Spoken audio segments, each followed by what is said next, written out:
Bapak, Ibu, Saudara-saudara yang sama dikasihi oleh Tuhan, selamat pagi dan salam sejahtera bagi kita semua. Bersyukur kita masih dipertemukan pagi ini melalui renungan pagi. Sebelum itu mari kita berdoa. Kami sungguh mengucap syukur kepadamu ya Tuhan, bahwa kasih setiamu tak pernah berkesudahan, bahkan selalu baru kami boleh nikmati. Pagi hari ini kami akan bersama merenungkan firman-Mu. Berkatilah kami untuk mengerti dan memahami firman-Mu, menjadi bahagian kami dalam menjalani kehidupan kami. Dalam nama Tuhan Yesus kami berdoa. Amin. Bapak, Ibu, Saudara yang kekasih, renungan firman Tuhan pagi hari ini dari Efesus pasal 5 ayat 15-17. Karena itu, perhatikanlah dengan saksama bagaimana kamu hidup. Janganlah seperti orang bebal, tetapi seperti orang arif. Dan pergunakanlah waktu yang ada, karena hari-hari ini adalah jahat. Sebab itu, janganlah kamu bodoh, tetapi usahakanlah supaya kamu mengerti kehendak Tuhan. Tema renungan kita pagi hari ini ialah memakai waktu dengan bijaksana.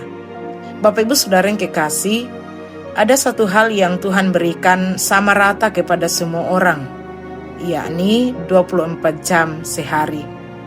Tidak ada yang dapat 25 jam, tidak ada yang hanya 20 jam. Tetapi anehnya bahwa hasil hidup setiap orang itu sangat-sangat berbeda. Paulus berkata, perhatikanlah dengan saksama bagaimana kamu hidup.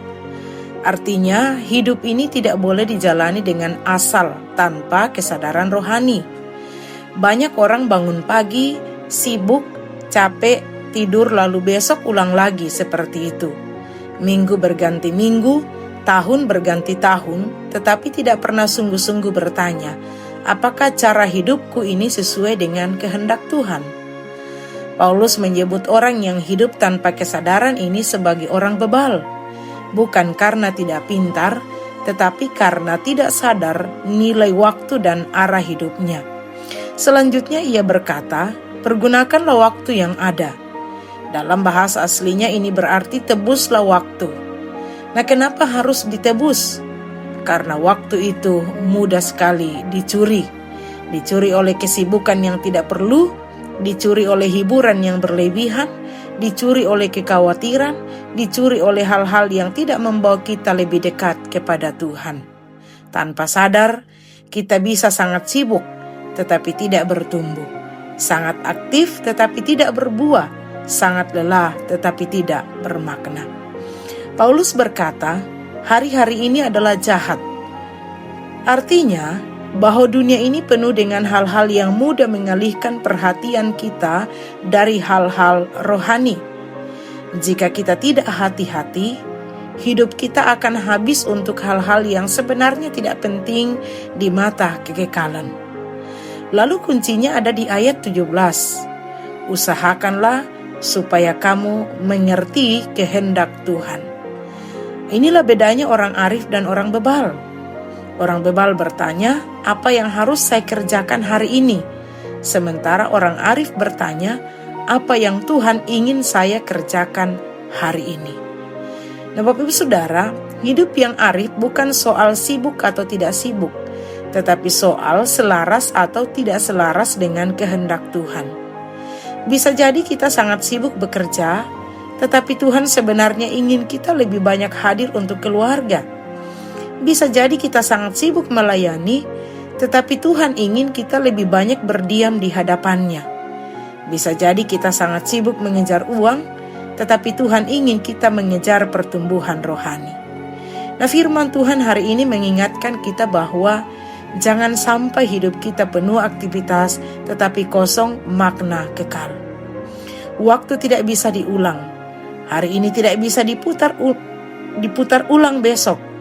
Hidup bijaksana adalah hidup yang setiap harinya bertanya, Tuhan, apa kehendak-Mu untuk hari ini? Dan ketika kita mulai hidup seperti itu, hal-hal kecil menjadi sangat berarti. Doa 10 menit menjadi sangat berharga. Percakapan dengan anak menjadi sangat kudus, pelayanan sederhana menjadi sangat bermakna karena kita tidak lagi sekedar mengisi waktu, tetapi kita sedang menebus waktu.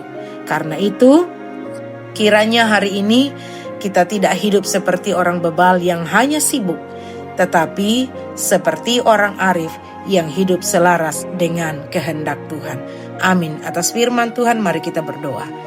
Terima kasih Bapa di sorga untuk kebenaran firman-Mu, kami boleh renungkan bersama sejenak di pagi hari ini.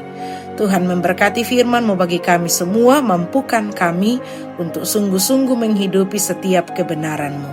Berkati kami hari ini, pelihara dan tuntun kami, bawa kami hidup berkenan kepadamu. Dalam nama Tuhan Yesus kami berdoa. Amin. Bapak Ibu Saudara yang kekasih, demikian renungan firman Tuhan pagi hari ini. Selamat pagi, selamat beraktivitas. Tuhan memberkati kita semua. Amin.